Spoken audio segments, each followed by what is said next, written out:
Vítajte v našom každotýždňovom vydaní nášho podcastu o tom, ako nerozumieme samadhi, alebo takzvaná jogováreň.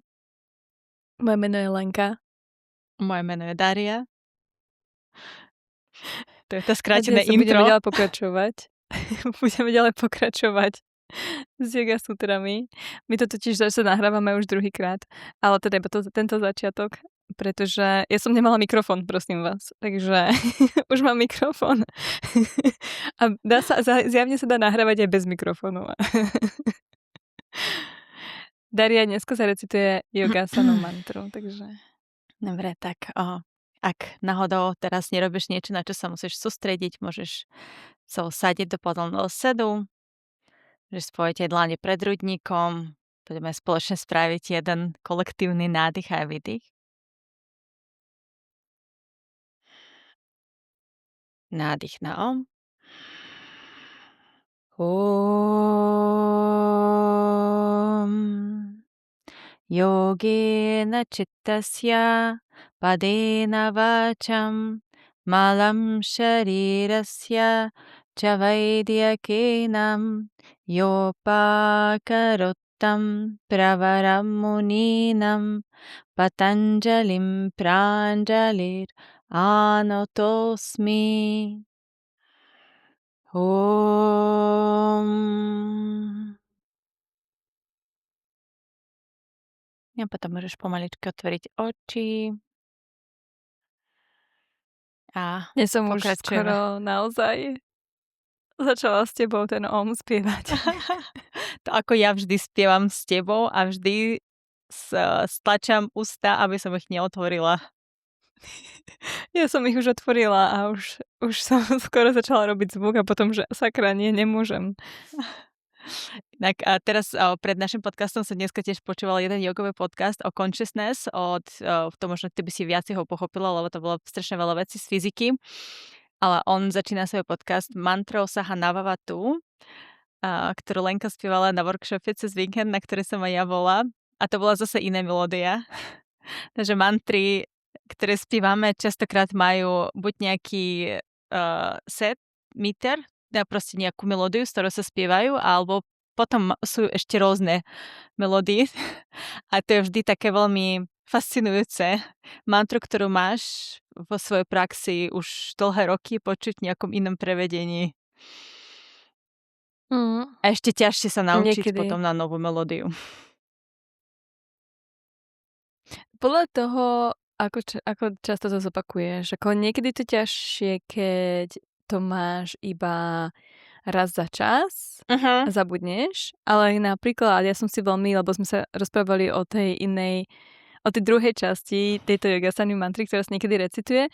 A tu som sa rýchlo naučila, pretože som ju mala každý deň s Ajkou, 10 dní za sebou a každý deň sme išli túto inú melódiu, takže mne sa to úplne v hlave preplo a teraz žijú ako keby na rovnakej úrovni tieto dve intonácie, že ich neviem rozoznať. Ale závisí tá intonácia od toho, že čo spievam na začiatku, či to je tá taká Abahu Purušaka, či to je Vande Gurunam začiatok, alebo či to je táto yogasana mantra. Lebo tá druhá časť tam pripája. Je rovnaká, ale ten prvá časť je vždy iná. Neviem, či teraz chápe niekto vôbec, že o čom rozprávam. Niekto možno, kto cvičí aštangu, tak si povie, že aká druhá časť, aká druhá mantra, však máme len aštanga mantru. Jednu. A tak dúfam, že ste viac open a minded s nami. Ja len som chcela doplniť, že tuším, že to je, tie dve časti, aj v jednej a druhej mantry sú z dvoch rôznych surzov. Presne. Aspoň nám to bolo povedané na našom teacher tréningu. Áno, že to je spojenie ako keby dvoch mantier za sebou dokopy. Takže ja recitujem 19.20, hej? Dneska máme dve sutry. Bhava pratyayo videha prakriti layanam.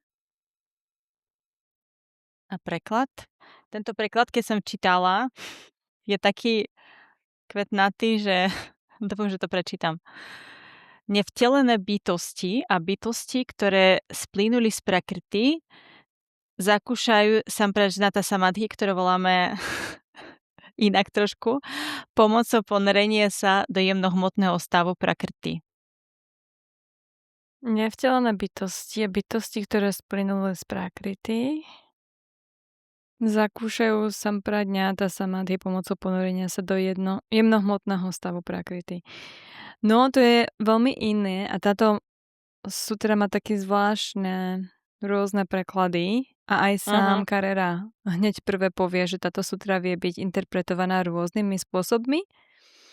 On ju úplne inak preložil, ale že to stále vedie k tomu istému výsledku, ako keby. Že aj keď ju prekladáme inak, tak stále to znamená to isté. To bháva znamená stať sa, alebo teda ja som to preložila ako vzniknúť, začať existovať. A pratyaya je myšlienka, to sme už mali, takže bhava pratyayo bude myšlienka na to vzniknutie. Alebo ešte Minaži k tomu hovorí, že bytie, že myšlienka na bytie, existovanie, ako keby. To videha je tam, kde začína byť ten problém pre mňa. Lebo videha je, že bez tela, alebo nebohy, alebo zomreli, ale zároveň veľa prekladačov, veľa prekladateľov to používa ako niečo nadpozemské, nejaká nadpozemská bytosť, tá videha. A aj Zuzka teda to tu prekladá ako nevtelená bytosť. Alebo bytosť, ktorá splynula z prakrty. Takže tá bytosť, keď splynula z prakrty, tak ona má tú myšlienku stále na to, že je to bytie. Toto napríklad má to tu? Alebo to je myslené tou bytosťou, nevtelené bytosti. Je to bhava pratyayo videha, jedno slovíčko, ktoré znamená nevtelená bytosť, alebo to je bytosť a chýba tam to, že má mať tu bhava pratyayo, že má mať tú myšlienku na to vzniknutie. A prakrty máme teda ďalšie slovíčko. Prvýkrát sa nachádza v našich yoga sutrách, že ho zmienujeme prakrty. Purušu sme mali v minulej sutre, nie? A v tejto sutre máme teraz prakrty. Takže Patanjali sa rozhodol, že keď som spomenul Purušu, tak je čas spomenúť aj prakrty. Prakrty niektorí bratislavčania poznajú, štúdio prakrty. A znamená to nejaká primárna hmota, nezjavená, alebo dokonca, mne sa páči, tu bol tuším Vyasa v tej našej Vyasa knižke, ktorú používame na recitovanie, že on to nazval jednoducho to, čo skončí. To, čo skončí. To, čo má nejaké trvanie a skončí to. Alebo to bol možno Minažík, už neviem. Oni mali dosť podobný preklad alebo interpretáciu, komentár k tomu. A potom Carrera sa rozhodol sem dať rôzne slovíčka iné, ktoré sa využívajú a používajú v sanskrite, ešte ktoré vyjadrujú v podstate ten istý princíp, ako je prakrty. A je to zaujímavé, pretože on ich spomína a potom jedno z tých slovíčok je spomenuté v tých našich yoga sutrách, kde je ten skrátený komentár od Vyasa. Vyasa, to nevieme, kto to bol asi. Bol asi nejak ako Patanjali. Nie, taký, že nevieme, že či existoval, alebo čo. A to je taký najstarší, najoriginálnejší, najprvší komentár k yoga sutram od toho Vyasu. A my máme jednu knihu, z ktorej recitujeme, ktorá je od Vedic Cosmos a v nej ona je taká strašne ako pekná a drahá, pozlatená a všetko. Ja to tiež vždy prizvuknem, že ona je pekná a dráha. Hej. Toto je to prakrty, aby ste chápali. Keď máte niečo pekné a drahé, tak to je ako úplne, že neviete sa odtrhnúť od toho prakrty. A v nej je nejaký taký skrátený komentár od Vyasa. A on presne hovorí to avyakta, to je prvé slovičko, ktoré aj Carrera spomína. A to znamená nevymanifestovaná, alebo taká, ktorá sa ešte nezmanifestovala. A taká neprejavená. Potom spomína slovičko pradhána Mne sa to páči, že on tu hovorí všelijaké slovička, on ich vôbec nespomína. Toto je v inej časti v tej jeho knihe, kde vyslovuje iba slovo po slove Yoga Sutry, ale v jeho komentári, tak on tieto slovička nespomína, ale keď pozrieš do iných komentárov, ako ten Vyasa a ako Minařík, tak presne Minařík hovorí o primordiálnej hmote a to je tá pradhána, ktorú aj Carrera spomína. Potom Drishya, neviem presne Drishya, neviem ako tam sa to vyslovuje, lebo samozrejme Carrera nemá jazd. Včera som mala prvú hodinu sanskritu s jednou novou učiteľkou. Ja som sa učila teraz dokopy, sa učím už tretíkrát sanskrit od začiatku, od nuly. A samozrejme aj ona povedala, Elena Jesup sa volá, alebo Jesup, neviem presne, ako sa vyslovuje jej posledné meno. A ona presne povedala, že máme IAST, hej, International Alphabet of Sanskrit Transliteration. Čiže transliterácia sanskritu medzinárodná v našej abecede. A ona, že tieto sa používajú. A ja, že môžeš to povedať prosím ťa Carrerovi? Alebo neviem, ako sa Drishya vyslovuje, keďže to má napísané iba bez všetkých tých mekčeňov, bodiek a všetko. Ja taktiež, keď chcem niečo prepísať, tak hľadám, že kde nájdem slovičko, buď Devanagari, alebo prepísané aspoň nejako. No. Lebo potom si confused, keď máš CH, či to je Č, alebo je to Č. Áno. Ako pinčha. Vedela si, že pinčha je pinčha? Ale samozrejme to, že si vyslovujeme pinča. Že by to bolo počuť ten rozdiel. Drshya je to, čo je videné alebo viditeľné. A potom ešte dharmin. To je tiež rovnaká, stále hovorím tie synonýma prakrity. Dharmin, ten, čo drží formu. Odkazujúce sa k substancii a sérii jej manifestácií. Alinga, alebo alinga, nevieme, či to je dlhé A alebo dlhé I. Alinga, či doslova bez označenia, bez stopy, bez formy, nediferencované equilibrium gún. Takže všetky tieto slovička sa dajú použiť na prakriti zjavne. Aspoň podľa Carrery. Je to nekonečný zdroj vesmíru vo všetkých jeho formách a objektoch v minulosti, v prítomnosti, v budúcnosti. A toto sa mi páčilo, pretože ja teraz budem veľakrát mať spomínanú tú Advaitu Vedantu, lebo mi začal včera zároveň kurz, kde ten sanskrit kurz bol časť toho kurzu 300 hodín Vistália Sutrov a ona samozrejme spomínala Advaitu Vedantu, pretože to je filozofia, ktorou ona sa dá viesť, alebo ktorú ona učí a ktorú sa ona niekom stotožňuje.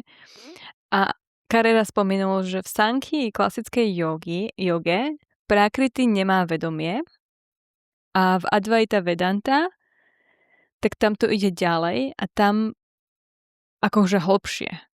To znamená, že prakriti je len mája. Je to iba tá ilúzia, alebo nejaká neskutočnosť.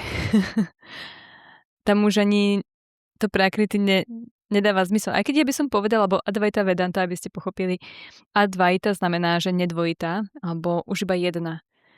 Takže Vedanta je koniec ved, to je filozofia po vedách, potom ako vedy skončili. A Advaita znamená, že nemáme už to také dvojitú existenciu. A všetko je jedno. Ja by som práve že povedala, že prakriti je tým pádom súčasť. A nie, že je to ilúzia. Ja som myslela, že jednoducho všetko je ja. Hej?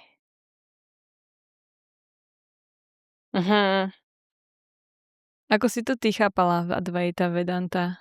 V takomto už spojení úplnom jogickom? No, keď takto to teraz hovoríš, tak áno, ale podľa mňa aj áno, aj nie. Že na jednej strane je to taká nejaká prikryvka, nie, ktorá ti prikrýva tú purušu, lebo ja som dneska veľmi počula peknú vetu, že puruša to je to, čo najmenej viditeľné.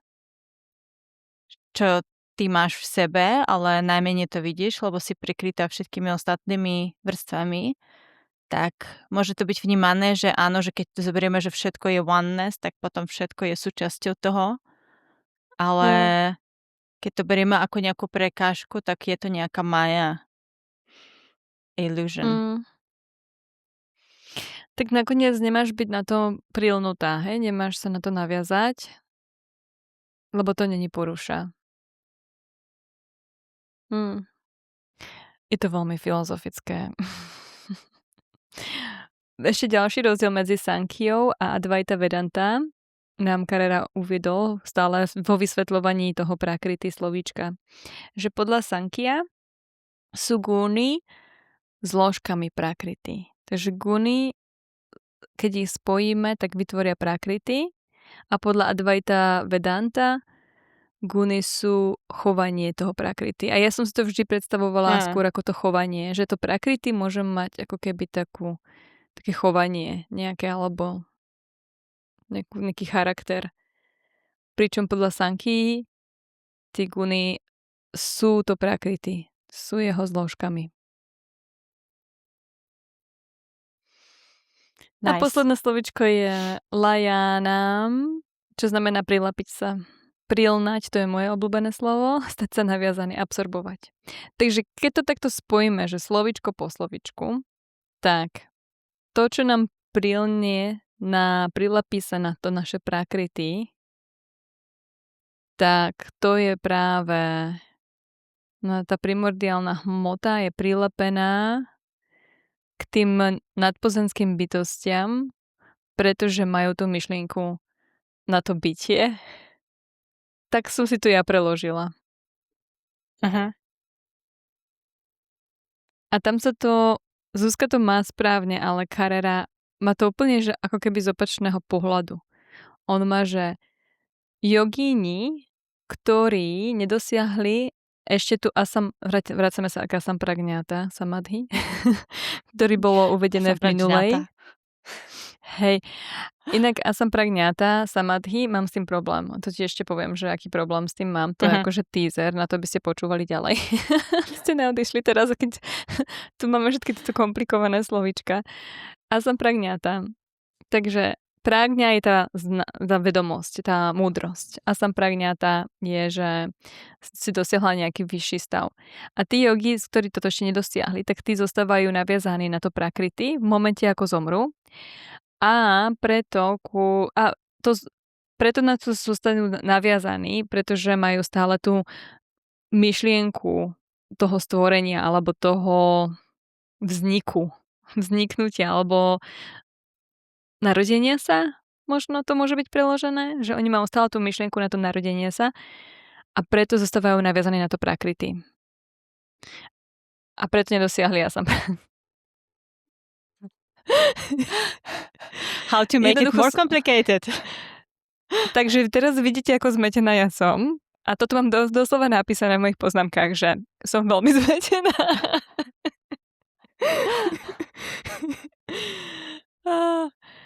Táto sutra sa dá interpretovať viacerými tými validnými spôsobmi. Podľa Carrery pokračujúca existencia nevedomosti, čo voláme v sanskrite avidya, to je to, čo nevidíme. Hej, vidya je ako vidieť, alebo ako video. A my máme tu avidyu, máme nevedomosť, niečo, čo nevidíme, nevieme. Tak tá nám zabraňuje, aby sme postupili k ďalšiemu tomu stupňu toho samadhi, alebo k tomu asampragňata samadhi. Môj problém je, že vlastne už to tu mám napísané, že ako je tá asampragňata ten najvyšší level. Lebo ja nemám vôbec problém to, čo si mi ty posielal. Daria mi poslala také video, že toto ti pomôže a nepomohlo mi to vôbec. Lebo on tam iba rozobral Nirvikalpa a Savikalpa samadhi a spýtali sa ho, študent sa pýtal tohoto učiteľa na tom videu, že aký rozdiel medzi Nirvikalpa. Ešte sa k ním dostaneme. Ešte sú nejaké iné typy samadhi, ktorým sme sa ešte nedostali ani náhodou. Sme iba na 19. sutre. A to je až niekde ku koncu. A týmto sampragňata a asapragňata. A on, že však to je jednoduché. Vôbec to nevysvetlil. Môj problém je, že definícia toho asampragňata, minule sme sa to dozvedeli, je, že si stále máš, že myšlienky stopli sa úplne, nemáš žiadnu myšlienku, alebo teda všetky sa zastavili, ale stále máš tie sanskáry. Hej, tie nevedomé sanskáry. Tak to ťa stále drží, nie? Uh-huh. To neznamená, že tá sanskára, ten otlačok ťa stále drží? No. Takže to není to najvyššie. No, podľa mňa najvyššie to bolo to, čo ide po všetkých samadhis. Nirbidža? Yes, lebo akože tuto ťa stále môže vrátiť, keď príde ten okamih, keď tá samskára bude chcieť sa znovu narodiť, prejaviť, áno, tak ona ťa naspäť stiahne. No, ale oni to úplne praizujú, po slovensky praise, že ho vychvaľujú. Chvália? Aha. Strašne ako dávajú to asampragňa na taký vyšší level a to sampragňáta dávajú na taký nižší, lebo tam máš naviazanie na to prakrity a stále si iba ako išla do tej hĺbky. Išla si do hĺbky. Akože hej, super, si samadhi. Super, hej. Ale vrátite to naspäť. A už neviem teraz, kto to presne vravel, ktorý to bol z tých komentátorov, ktorých ja čítam, že to sampragňáta ťa vráti naspäť, lebo alebo aj to asampragňáta ťa vráti naspäť. No, mám v tom chaos. No, ja to mám, ja som pochopila túto sutru tak, že asampragňáta samadhi, to znamená, že ty si nič nedosiahol. Že proste celý ten komentár zase každý ma prekvapí vždy, kto naviac rozoberá nejakú sutru z tých, čo čítam ja. A toto ma Brian úplne že prekvapilo, že toto rozoberal na 6 strán a preto som včera sa snažila to prečítať a si niečo z toho mať, čo viem predať potom naspäť ľuďom. Dobre, 5 strán. Klamala som. 1, 2, 3, 4, 5. Áno. Ale som pochopila, že keď som toto čítala, všetko to ukončuje takým veľmi zaujímavým. Nemala som to žiadnu nejaký príbeh zaujímavý, ale bolo také veľmi pekné prirovnanie, že na konci všetkoho, že ťa proste tie samskáry stiahnu ako žáby počas sezónu obdobie dažďov. Som si musela vygoogliť, čo robia žáby v období dažďov a to znamená, že oni sa pária. A to ma vrátilo ako tomu príbehu o tých rybičkách. Presne.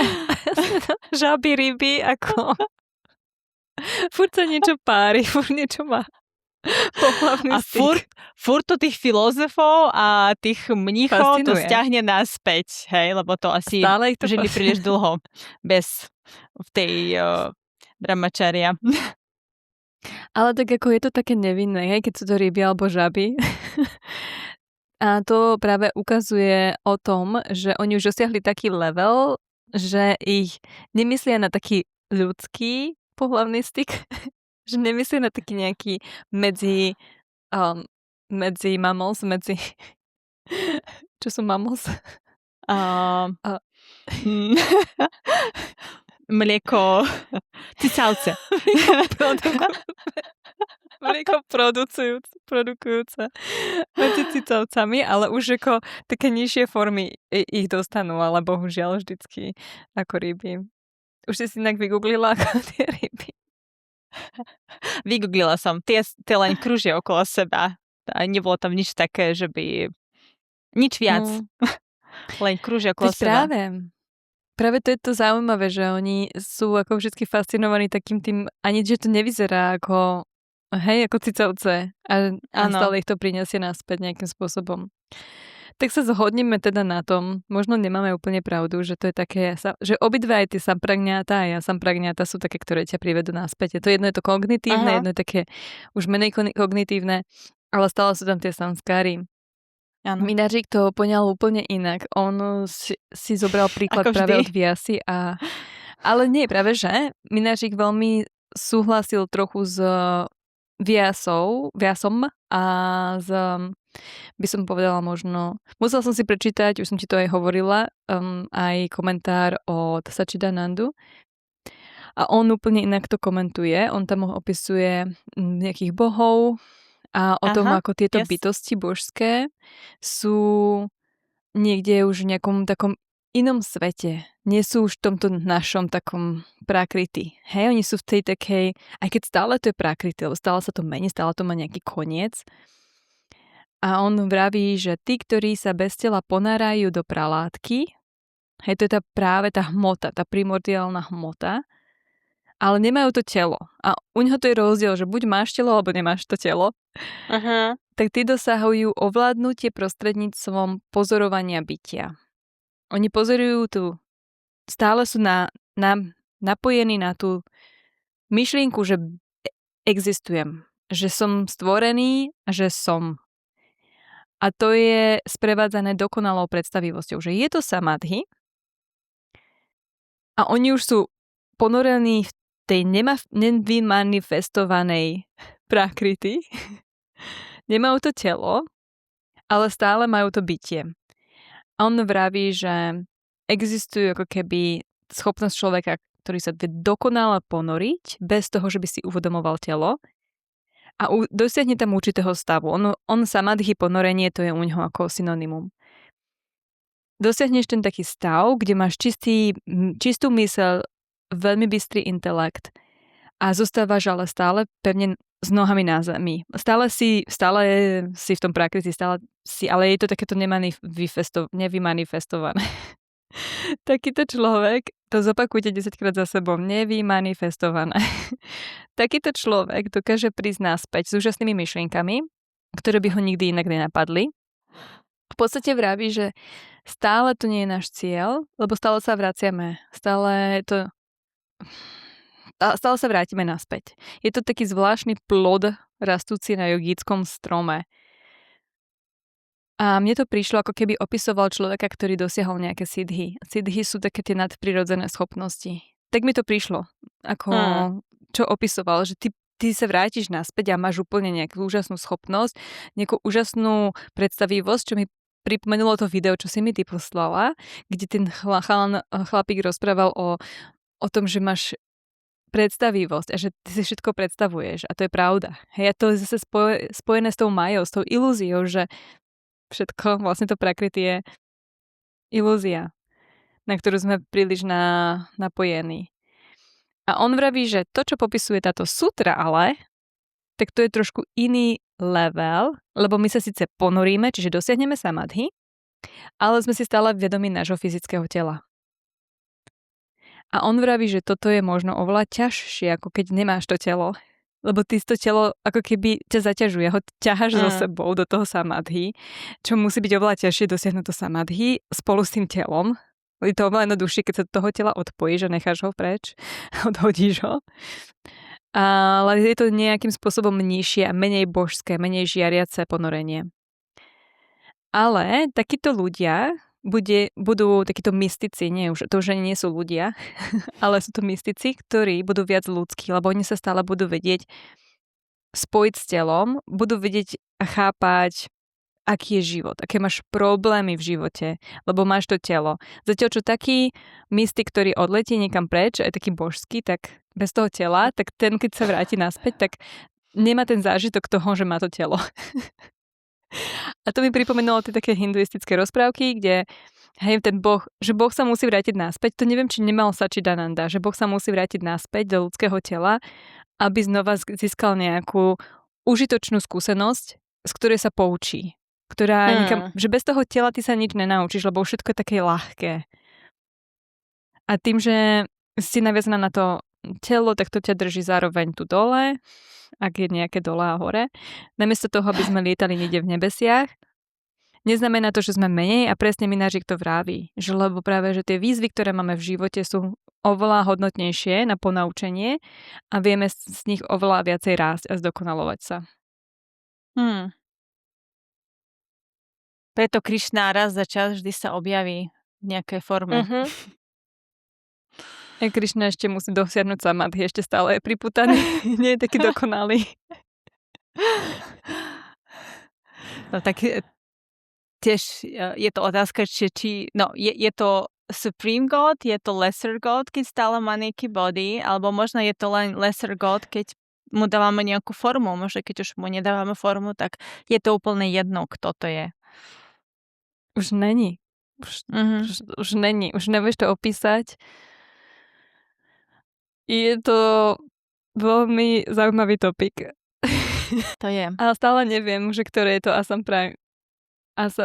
asampragňata, tak ak máš stále to telo, tak to je stále kognitívne, nie? Je to stále asampragňata. Brian Alebo? tu píše, že Asam Pragnata Samadhi a teda, aby si to dosiahla, ty musíš, to je po anglicky musím prečítať, lebo to sa volá, že uncouplement from prakriti. Takže to je ako rozchod z prakriti a to mi hneď pripomenulo, že nejakú dobu, keď tí hollywoodske páry začali sa rozchádzať, tak používali to conscious uncoupling, že ten vedomý rozchod, že akože že oni sa dohodli a všetko bolo dobré a za dobre sa rozišli. No a takže máme spraviť ten conscious uncoupling od prakriti na to, aby sme to dosiahli.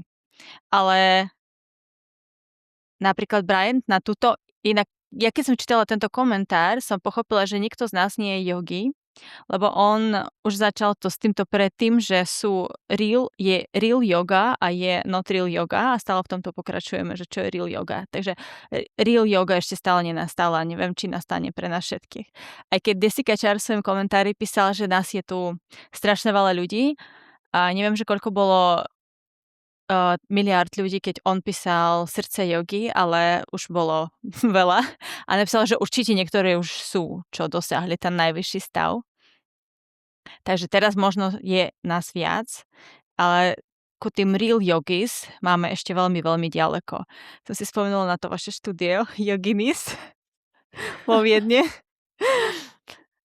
A tiež sme tu mali u Bryanta a on rozdelil teda podľa komentárov, podľa ktorých píše tú svoju knihu, že rozdelil tých yogis tu, v tejto časti, na videhas, to sú tie, ktoré teda nemajú to telo. A potom prakriti layas, to sú tie, čo sú spojené s tou látkou. Matter. S tým... Proste s nejakou hmotou. Stále. Takže a teda tá látka obsahuje to, čo obsahuje prakriti. A prakriti tu obsahuje Budhy, Ahankaro a Manas, tuším, ty si ho vysvetľovala minule. A Tanmatra, to sú tie subtilné elementy, ktoré tvoria náš svet. A to je zem, vzduch, voda, éter, aj keď teda podľa niektorých to nie je ako ten éter, ale to je niečo medzi, to je akáša, ako niečo medzi, nie je to ten eterický vzduch, hej, to je to, čo sa nachádza medzi planetami. Dark matter. Dark matter, yes, thank you. A teda tie videhas, tie, čo sú disembodied, tiež tu spomína tie celestial beings, alebo teda tie lesser gods. Alebo možno tu sú aj tie najvyššie gods, tie, čo sú menšie bohovia, všetky tieto story, ktoré počujeme o rôznych božstvách, všelijakých hinduistických príbehy, tak ja som si to tak myšlienkovo zaradila sem, lebo on tu píše z Purán, že to sú všetky bohovia, čo žijú v Satyaloke. A Satyaloka to je niečo, čo sa podobá na nebo, čo ako my poznáme tu s našou vierou. No, je to toho veľa a samozrejme Brian tu spomínal tú Bhavo, ja som sa veľmi smiala nad tým, že keď si hovorila ten preklad, alebo s Bhavo teraz mám spojené nielen svoju harmonium, ale keď som to dávala, mám takého jednoho Inda, ktorý je inak strašne zlatý, sú rôzne komentáre, čo dostávame online, ale tento vždy mne dáva nejaké rady na harmóniu a ten mne písal, že ten nevedel, že Bhava je nástroj, ale písal mne, že či to znamená feelings. A potom som si googlila, že čo znamená vlastne v hindi Bhava a Bhavanan naozaj znamená feelings. A keď si tak zoberieš sanskrit a hindi, dáva to zmysel, lebo to feelings to je stále niečo, čo ťa viaže sem, hej, ku tej prakriti, ne? Tak niečo, čo ťa stále drží v tejto embodied state, v tej vymanifestovanej hmote. Je možné, že ako to, čo je ten feeling, tá emócia možno, je ako keby prejav existencie, toho, že existuješ. Alebo toho vedomia, že cítiš, hej, niečo. Lebo Bhava je ako keby existencia, alebo stať sa, alebo vzniknúť. A to práve to vzniknutie, by som povedala, je toho vedomia. A to vedomie cíti niečo. Keď začneš žiť, keď sa narodíš, tak prvé, čo cítiš, sú rôzne emócie. I just wanna feel. Real love.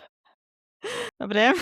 No a ešte teda medzi týmito dvoma typami joginov sú tie, ktoré teda sú stále sú v tom disembodied stave, takže bez tela a oni si myslia, že oni sú už oslobodení od samskári a dosiahli ten skutočný stav jogy, ale v skutočnosti ho nedosiahli. A potom aj tak budú vrátení naspäť na túto zem. Takže to je zase, to mne pripomenulo Stranger Things, hadej čo? Že akoby zase tá Maya illusion, ktoré ti zavrie oči a nevidíš tú skutočnú podstatu.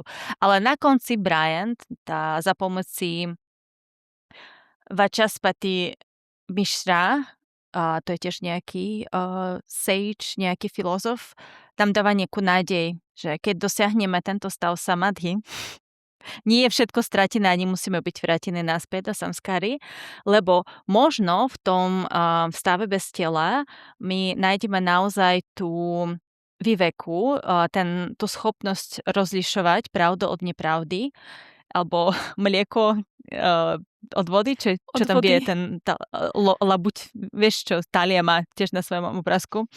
Včera som to mala. Ja viem, to teraz povieš. Takže tuto vieš prísť na to, že ako naozaj kultivovať tú výveku a potom zistíš, že vlastne tam je tá ešte praktrity v tebe a zistíš, že je to všetko illusion a vieš sa oslobodiť a vieš nájsť tú porušu. Takže aj tu sa dá niečo spraviť, ale toto je už úplne, že highest level of yogis. A presne ako mi Nažík povedal, ty to ako keby, je to ťažšie to spraviť v tom vyššom stave, ako keď máš to telo a tam je to asi ľahšie, keď sa znova vrátiš naspäť a tu ťa zase niečo naučím.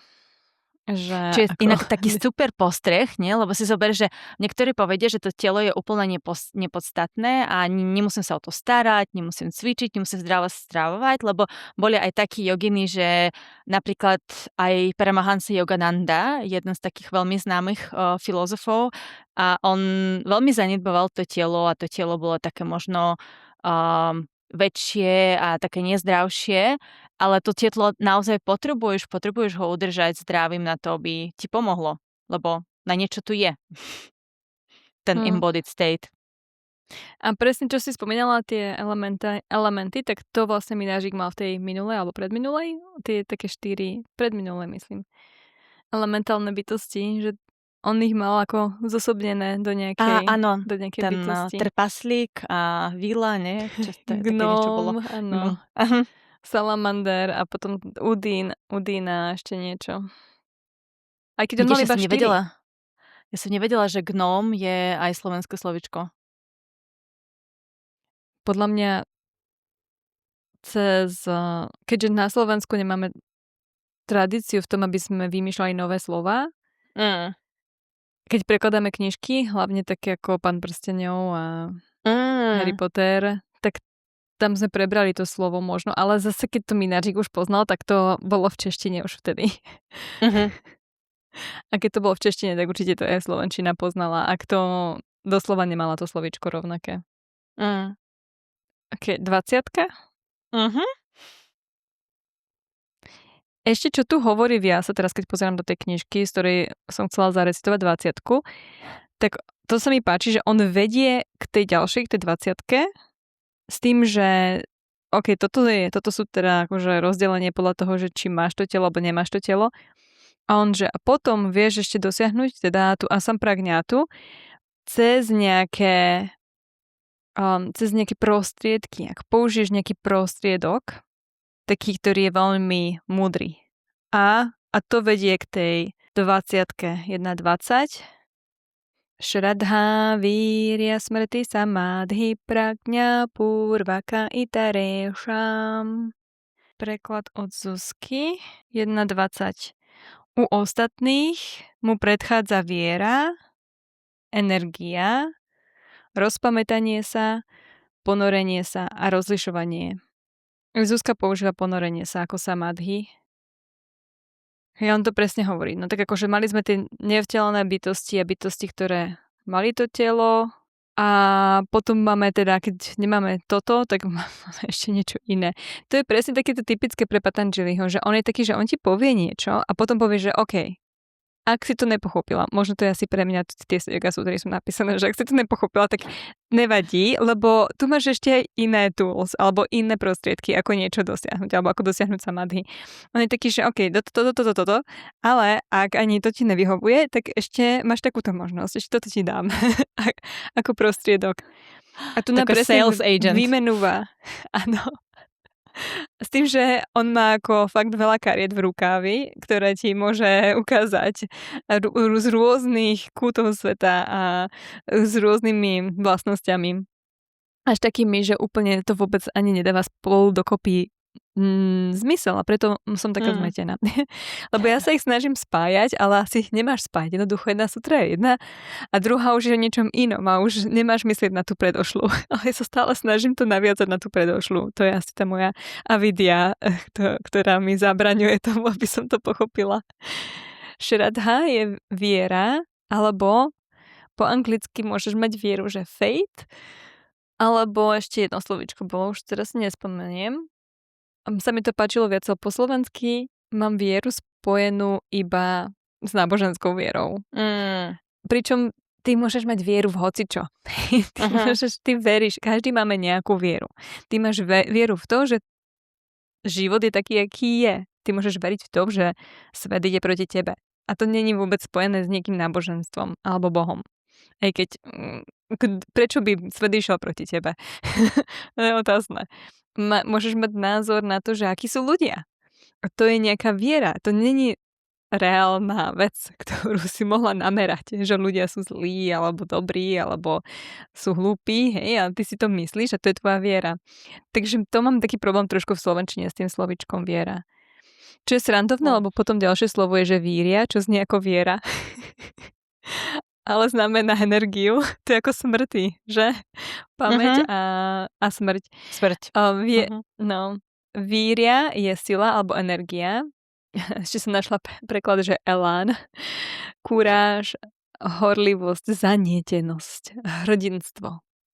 Je to od víra alebo byť mocný.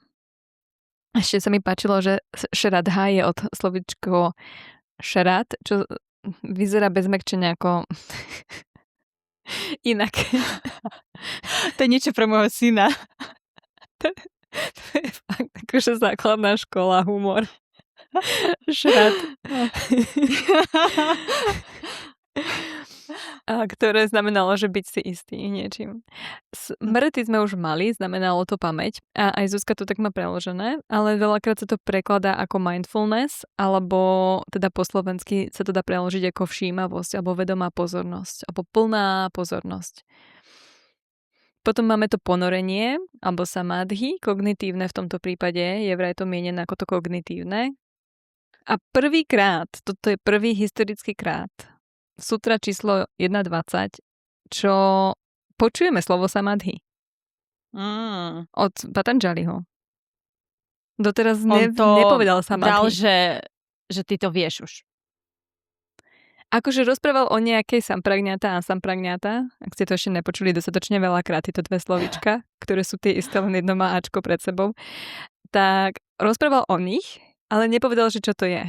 Ale rozprával, že máš niečo také kognitívne, niečo. Podľa mňa on neúplne si myslí, že ty vieš, o čom rozpráva. Ale akože niečo také kognitívne vieš dosiahnuť. A niečo, čo je viacej sadl, viacej také jemné. No a to vychádza toto slovičko od dha, čo je držať, a sam spolu znamenajú kompletne spolu. Kompletne spolu držíš niečo. Sa chytáš toho. Samadhi v Yoga sutrách znamená, esenciálne sa to vzťahuje k pohlteniu alebo k zlúčeniu subjektu a objektu. Čo je znova ako tá Advaita Vedanta, ktorá nie je ani náhodou Raja Yoga, ale zároveň nejakým spôsobom Raja Yoga do nej vedie. Raja Yoga je vlastne celá Yoga sutry. Je o tom, že chceme zastaviť tie myšlienky a to je práve to samadhi. Ešte sa používa aj samapatti, to poznáme tiež. Tí, čo viete recitovať Yoga sutry, tak viete, že niekedy to je ako samapattihi. Toto isté ako samádhy. Prágňa a púrvaka. Prágňa sme už mali. Prágňa je múdrosť. A púrvaka je, ktorá predchádza tej múdrosti. A to je v podstate výveka. Asi ty to tak máš, že to je rozlišovacia schopnosť. A itarešam to posledné slovičko je, že pre tých ostatných, alebo teda ešte tí iní. Mne sa tak páči toto slovičko itarešam. Vždy. Najmenej podstatné. To je také, že to mi príde ako také by the way, že máme ešte všetky tieto iné veci. Mimochodom, by the way. Pre zvyšok asampragnáta samadhi je predchádzaná vierou, silou, vedomou pozornosťou, kognitívnym samadhi a diskriminatívnou rozlišovacou schopnosťou. Tie yoga sutry fakt sú také nahustená informácia. To keď takto prečítaš, tak sa musíš zastaviť a rozmýšľať, že vlastne čo som to povedala a čo som to prečítala, čo som to počula. A občas veľa rokov čítáš yoga sutry a sa zastavíš, čo som vlastne prečítala.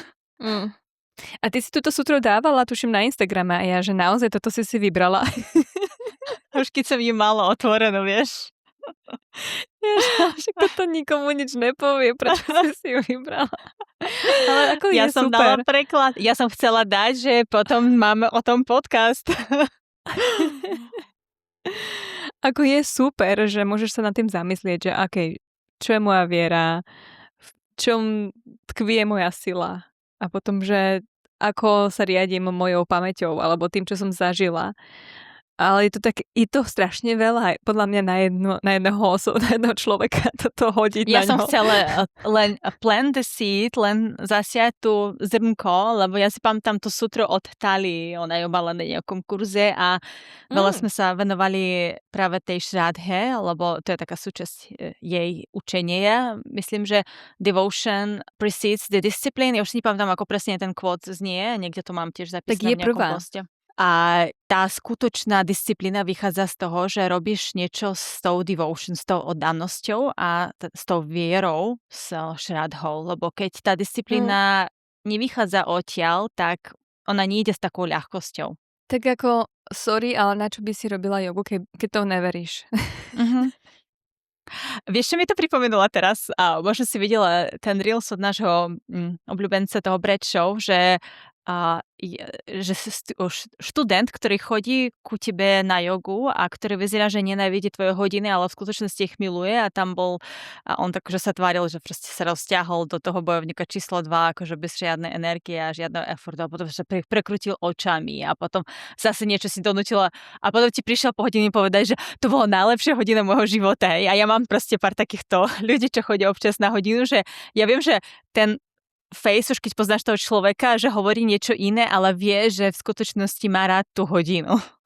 Takže má tú vieru v tú hodinu. Áno. A v teba. Tvoje učenie, myslím, akože nie v teba ako v guru, alebo takto. Takže ten zvyšok sú ľudia, to itarešam, to mimochodom, tak to sú ľudia, ktorí hľadajú samadhi, ale neboli zastavení tou myšlienkou nabitie, vzniknutie. To ich ešte nezastavilo. Alebo ich to vôbec nezastavilo? Netuším. Carrera tu ide a rozoberá všetky tie slovíčka, samozrejme, že čo je viera. On to, samozrejme, najväčší odstavec bol o viere, kde dáva úplne ridiculous. A ridiculous podľa mňa Slováci poznajú, keď čítali Harryho Pottera. Úplne... A ja mám poznačeného Harryho Pottera. Lebo verí v mágiu, že je čarodejník. No, úplne smiešný príklad, čo ja som nepochopila, o zvonárovi, ako taký zvonár, ktorý na kostole zvoní zvonom každé ráno.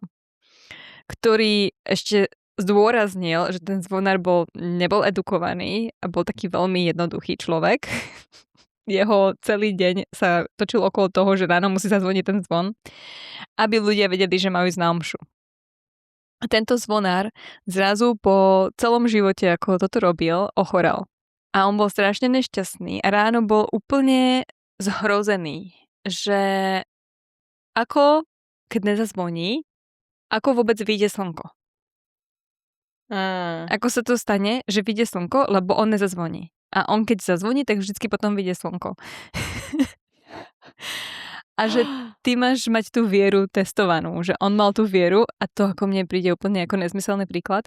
Ako... Ja verím v to, že vychádza slnko, lebo ja som zazvonila na zvon a že to slnko nebude vedieť. A teraz mi to otestuje tú moju vieru a zistím, že to je, moja viera je úplný nezmysel, hej? Ako je toto dobrý príklad? To neviem. Možno to bol príklad o avidii, že tak ty si myslíš, že ty si centrum vesmíra a v skutočnosti nie si, lebo slnko vyjde tak či tak. Potom dáva príklad, čo mi pripomenulo zase Taliu. Vy si musíte myslieť, že my sme úplne obsessed o Talie a asi to tak aj je. Ja tak často hovorím o Patrikovi Bičovi. A ľudia si myslia, že ho milujem, ale ja ho jednoducho dávam ako veľmi dobrý príklad, lebo on je dobrý príklad na určité veci a je to jednoduché vysvetliť, nie ako tento zvonár. Ďalej rozpráva o tom, že ak chceš teda skúsiť svoju vieru, takže si máš predstaviť, že ti niekto ponorí hlavu do vody a že na čo budeš vtedy myslieť, že aká bude tvoja myšlienka? Že tvoja jediná myšlienka bude na to, že chceš dýchať.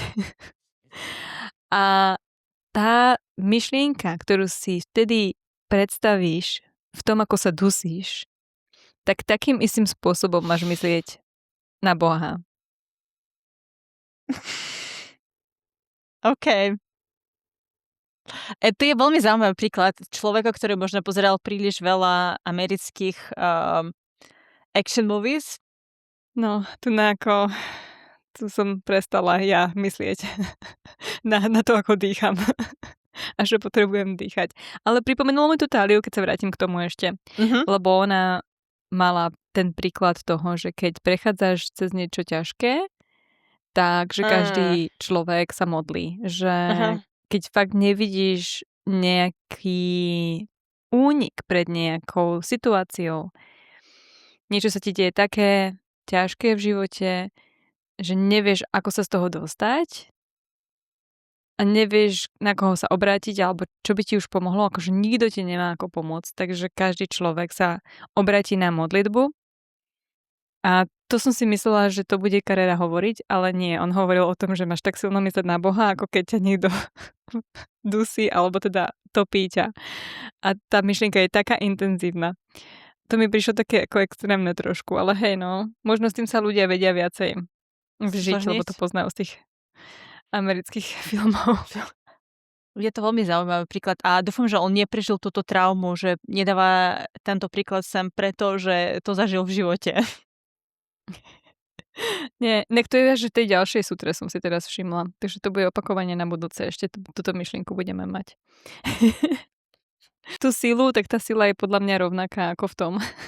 Alebo tá energia. Tak to je jasné. To proste chceš mať zatrvanie, keď máš naozaj odhodlanie, chceš mať tú pamäť toho, čo si sa naučila, chceš mať to kognitívne samadhi možno predtým. Čo sa mi nepáčilo na Minažíkovi. Dostanem sa ešte k tomu aj, ale spojím to dokopy, lebo to dáva zmysel dokopy spolu s Carrerom. Že on hovorí, že spomína tu Raja Yogu a hovorí v tej sutre, že buď alebo, nie že buď alebo, ale alebo používa. Ostatní dosahujú ovládnutie buď cez vieru, alebo silou bytosti, alebo spomienkou, alebo zjednotením, alebo poznaním. A ja, že to nie. Prečo tam nemôže byť A? Prečo nemôžu byť dve veci?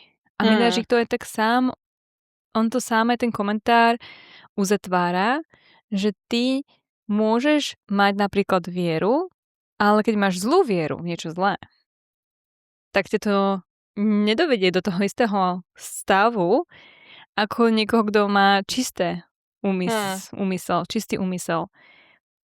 A preto vraví, že tí mystici sú rozdielni. Každý dosiahne to samadhi, ktoré je nejaké iné a nie sú ako cez kopírák, pretože každý má trochu inú silu tej bytosti, inú spomienku, iné zážitky. Ale potom vraví, že preto potrebujeme to posledné, čo je to, on to nazýva, že poznanie, ale potom spomína práve tú rozličovaciu schopnosť. Čo si myslím, že keby tam dal to A, že treba mať aj tú výveku alebo tú rozlišovaciu schopnosť, tak ak máš to, a to on tvrdí na konci, že ak máš to, tak si v pohode, pretože to dosiahneš to práve čisté samadhi, alebo teda to asampragňa, myslím. Teraz chvíľku premýšľala, že prečo som si sem značila Harryho. Tak ako ja som teraz povedala ten príklad s tým nedýchaním a je to už v ďalšej sutre. Neviem, prečo som čítala ďalšiu sutru. Ja som si to pridávala nejaké slovičko a že sme mala som to poznačené. Áno, sme zmetené. A mala som to také, že nám naše učiteľky Mantier hovorili, že v Harry Potter knižke sa používa často sanskrit, aj keď nám to pripadalo, že je skôr latinčina, pamätáš si? A toto ja neviem, že to ako bude Maja, možno Maja, že každý vidí to, čo chce vidieť v tom, čo vidí. Hej, že niekto, kto sa zaoberá sanskritom, tak vidí ten sanskrit a ten, kto mal nejakú prax latinčiny, tak tam videla tú latinčinu. Musím si zase prečítať Harryho Pottera a pozrieť sa na toho z tej strany sanskritu, ale zase keď si to tak zoberieš, tak ten jazyk má rovnaký pôvod. Áno.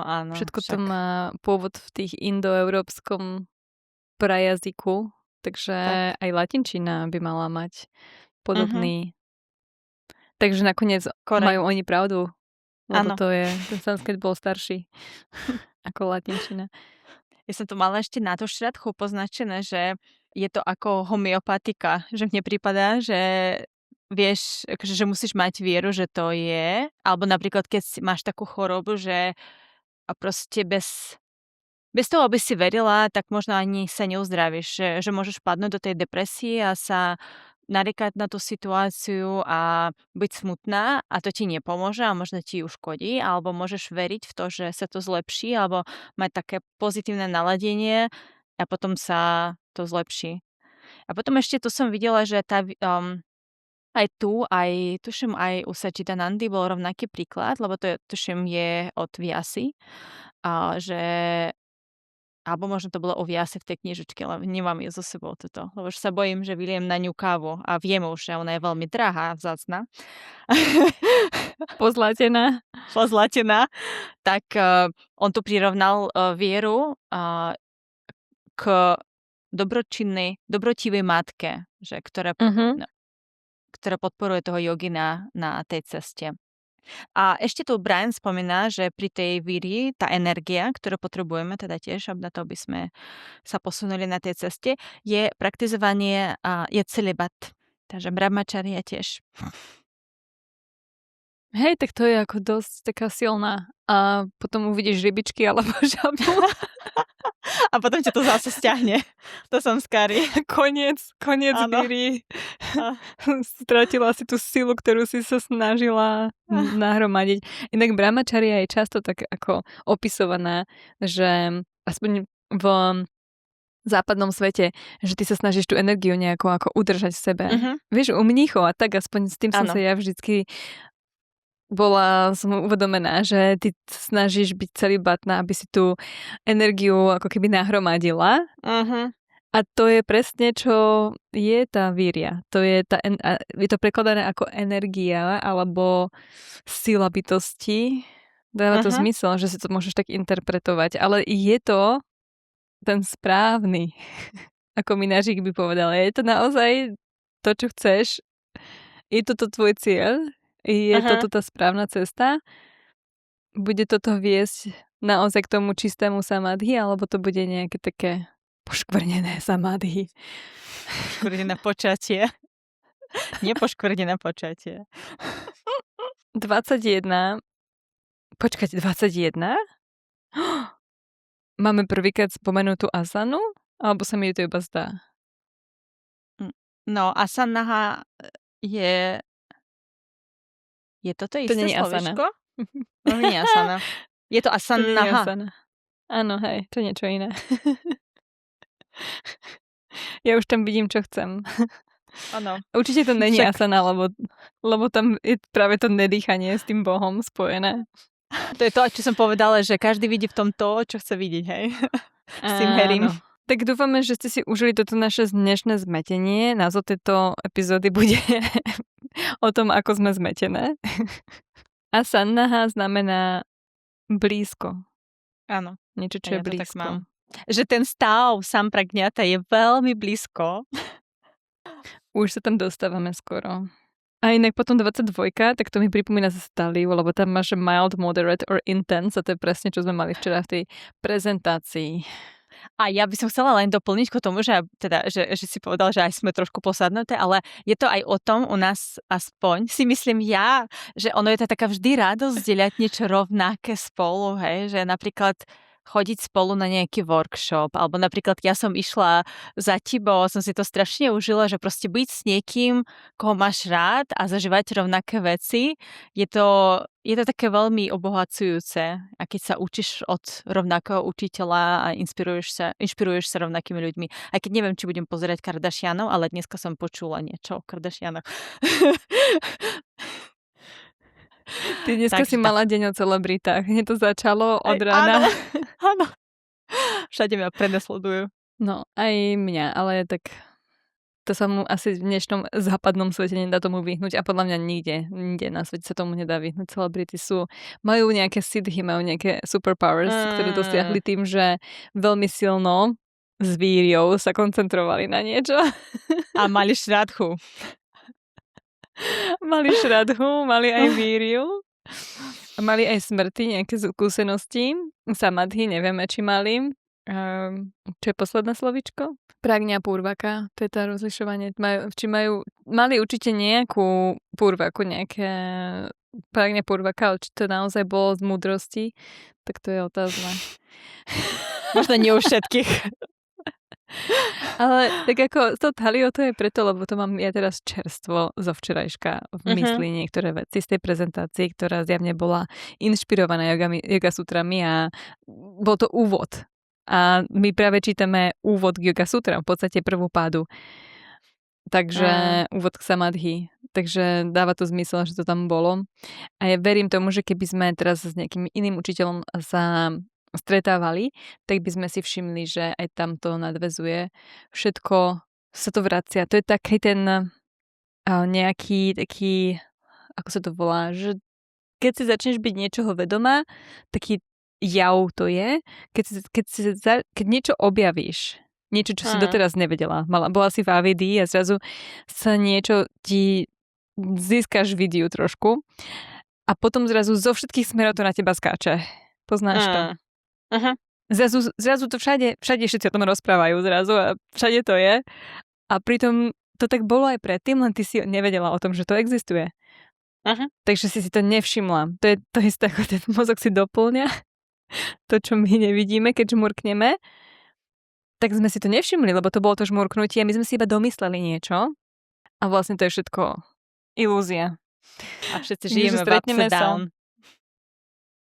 Stretneme sa v nebi, keď sa staneme videhami. Videha je podľa mňa nejaká nová bytosť, ktorú by mala Rowlingová uviesť v ďalšej knižke s Harrym Potterom. To bol vlastne Voldemort. Neviem, či to ešte kúpi. A že vraj chce napísať knižku. Voldemort bol videha. Keď nemal telo. Áno. Len on nebol tá nebeská bytosť, on bola tá spodná bytosť.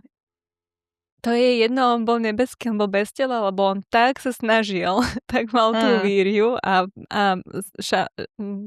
šradhu mal veľmi veľkú vieru v to, že zostane on bol veľmi naprakrytý. Tak vlastne sme našli to spojenie Rowlingovej. Áno, takže tu je Harry Potter na konci. Tento podcast sa stáva Harry Potterom podcastom a ideme rozoberať Harry Pottera knižky podľa yoga sutier a sanskritu. Tak. A môžete nám napísať, aké slovičko zo sanskritu v Harrym ste našli. Nenapadá iba avada kedavra, ale nemám taký dobrý slovník sanskritu, aby som to mohla aplikovať na tie rôzne slovička. Akože ridiculous a abracadabra akio. Musíme si prelistať poslednú knihu a tam bola trošku viacej tých slovíček. Ja teraz počúvam nové vydanie audioknihy, ktorá je taká ako hraná. Hovorila som ti o tom, nie? Tam, kde je Keira Knightley? Áno. Počkať, ale ona ešte nie, lebo natuším Umbridgeovú nahovorila. Ale ja som zistila, že Dumbledora nahrával Dr. House, ten herec, ktorý bol Dr. Houseom. Wow. Jeden z mála anglických hercov, ktorí sa ešte neukázali vo filme a ani sa nechce vraj ukázať, lebo sa ľudia samozrejme na to pýtali, lebo zobral túto úlohu nahovorenia audioknihy a odkedy viem, že to je Hugh Laurie, tak si neviem predstaviť nikoho iného, keď Dumbledore rozpráva, tak vždy vidím Hugh Laurieho, čo vôbec nesedí do Dumbledora, vieš, nemám brady nič. Ale minula som skoro na to zabudla. A keď som počula Dumbledora, tak je, že Dumbledore, a potom, že to bol Hugh Laurie. A otrasný Snape. Snape úplne hrozné. Ľudia sa na to sťažujú, že to čo je akého, lebo on má taký vysoký hlas. Samozrejme mám strašne silnú vajragiu na toho herca, ktorý Alan Rickman. volal. Áno. No a to sa nedá topnúť. To sa nedá. Ale oni najali takého herca, ktorý má taký vysoký hlas a on tak ako rýchlo rozpráva. Presný opak Alana Rickmana. Takže to som bola taká smutná a to sa neviem stále. Hugh Laurie, že hrá Dumbledore, tak to niekedy zabudnem. Ale tohto Snape'a, tak je furt, že to akože kto má byť? To má byť Lockhart? Lebo na Lockhart by sa to hodilo. A niekedy mám problém, či rozpráva Lockhart alebo Snape, pretože majú podobné hlasy. A Lockhart by mal byť presný opak. To by mal byť presne opačný hlas ako Snape'a. Takže to sú Harry Potter, to bolo v rámci nášho Harry Potter podcastu na dneska. To bude náš side job, potom ešte spravíme podcast na Harryho. Po slovensky. Po česky už je, ešte po slovensky chyba. Možno je aj po slovensky nejaký. Ďakujem vám za vašu pozornosť, že ste sa dostali až na konci tohto chaosu. Nášho Harry Potter podcastu. Prajeme vám pekný zvyšok vášho dňa alebo dobrú noc. Čaute.